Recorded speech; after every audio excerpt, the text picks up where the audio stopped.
Question of the Week from the Naked Scientists. Hello, I'm Izzy Clark, and this week we've been sparking some debate with an inquiry from Elizabeth. Hello, Naked Scientists. Greetings from South Africa. I was driving on the highway while it was raining and thundering overhead. I remember that someone said a car is a safe place to be in a thunderstorm, as it acts as a Faraday cage and the lightning will go around it. Is this true? Or would the engine shut down, which could cause a huge accident? We put this to the Naked Scientist Forum. Alan said that the biggest risk would be reduced visibility in a storm and the likelihood of an uncontrolled skid. And Evan thought that it was all down to the design of the car's electronics. So, to get to the bottom of this electrifying question, we asked Philip Garside from the University of Cambridge to strike up an answer.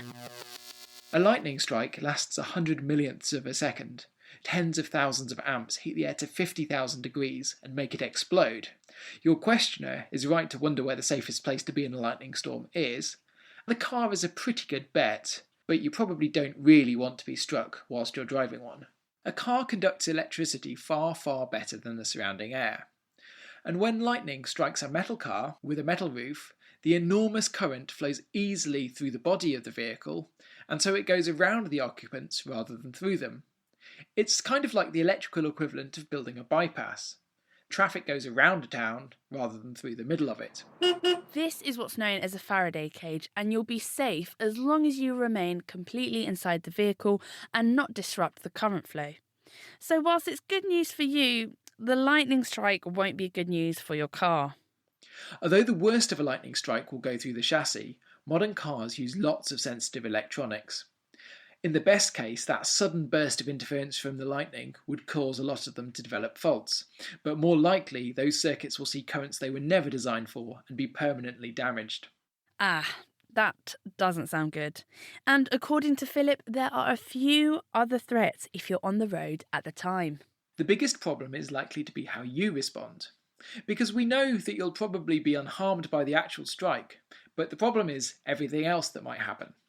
The thunder will make you jump, the lightning will dazzle you, you'll lose your lights, trigger the airbags, or perhaps even have a nice little electrical fire on your dashboard. And also probably some of your tyres have exploded. Of course, it's pretty unlikely that your car will get struck by lightning in a thunderstorm, unless you're in a very exposed place. But perhaps leave a bit of space behind the car in front, just in case. Thanks, Philip, for clearing that up. And next week, we're picking at this question from Patrick. Why, oh why, am I unable to stop picking my nose? What is it that makes it so satisfying and addictive? Is there an evolutionary reason behind it? Also, why do some other people eat what comes out? What do you think? If you can dig up an answer to Patrick's question, email it to chris@thenakedscientist.com, tweet @nakedscientist, or type your thoughts onto our forum.